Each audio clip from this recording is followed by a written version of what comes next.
Good morning. At least it's morning here where I'm recording. I hope all is well with all of you. Today we're starting our section on St. Augustine. There are going to be 4 different videos in this section. There's a lot to cover. St. Augustine is one of the most important theologians for what happens in the western part of the Christian world. So that's the part of the Christian world that in the early church spoke Latin. It's centered on Rome. It's what becomes both the Catholic and the Protestant churches. So I want to spend this first part just giving you a little introduction to St. Augustine himself. A few things about his life. He lived from 354 to 430. So to put this in context of some of what we've been talking about, he's born after Nicaea, but dies before Chalcedon. So after the Trinitarian formula had been decided upon, but before the Chalcedonian definition had been decided.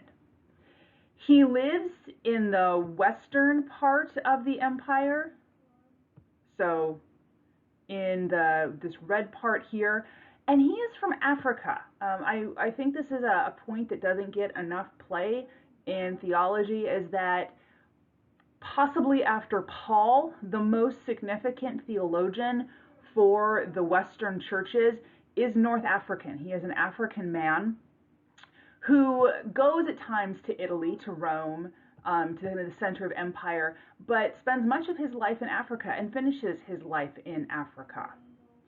He lived in a difficult time for the Western Empire. In 410, the Western Empire was invaded. It falls after his death, but he's living in a tumultuous time. Maybe that's some good news for us, that there have always been tumultuous times. He also lives under the newly converted empire. So again, remember that Constantine tolerated Christianity.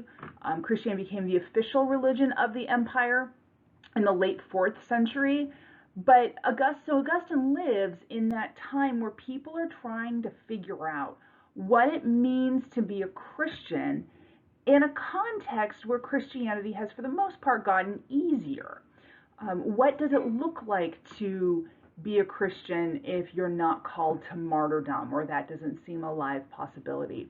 I think when you read the Confessions, that's an important thing to keep in mind. I'm going to talk in just a minute about things people tend not to like about the Confessions, but certainly one of the kind of overarching things that a lot of people struggle with is this sense for Augustine that it's this all or nothing, right? He can have a wife and a family, or he can be a Christian and a monastic. And those are really his 2 options.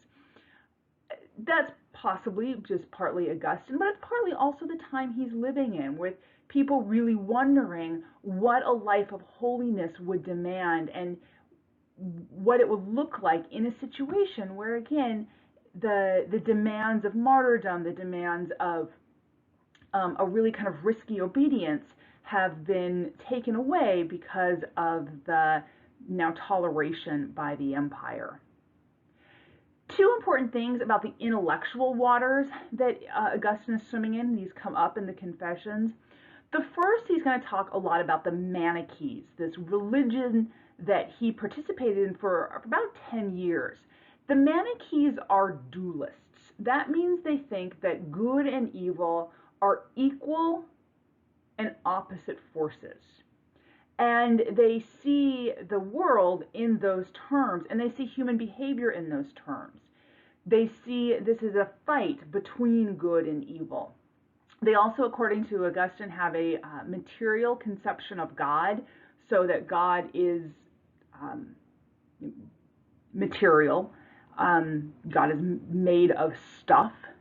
As you note in the Confessions, that's something Augustine's really going to struggle with.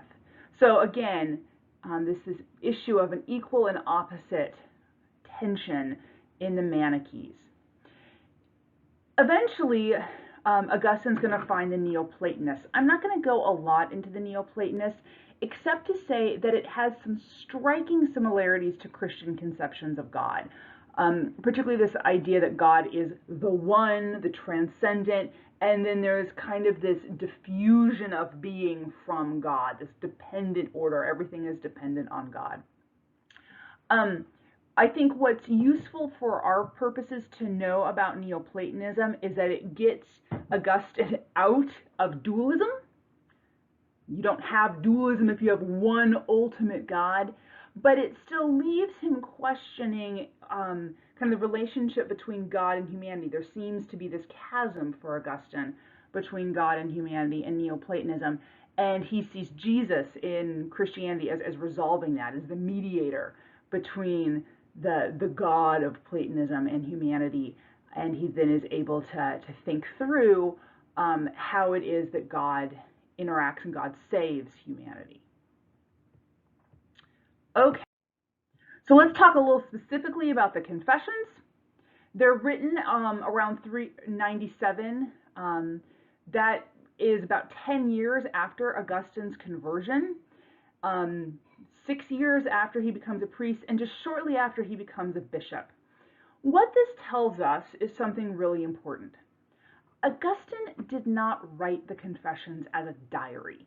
This isn't a journal. We didn't discover some recollection by this man that he always wanted to keep private. Augustine wrote these to be read. He wrote them to be read by people over whom he had spiritual authority. He's writing these not just to work out his own ideas, but as a template, as a way to help people understand what the Christian life, and particularly Christian conversion, is supposed to look like. So in the next series, we'll talk a little bit about how that looks with one episode in particular, as Augustine uses his own experience to make much larger claims. But for now, again, remember that everything in there that Augustine says, he's very clearly saying to an audience. And finally, I'm going to just note here things that students generally don't like about Augustine. These may or may not be the things that you don't like about Augustine. Maybe you loved everything about Augustine, but these come up. The first one that actually comes up is people just find him hard to read. People find him repetitive sometimes. I'll just say this about the repetition, because a lot of the repetition has to do with his conversation with God. That actually relates here, I think, pretty significantly to the first point.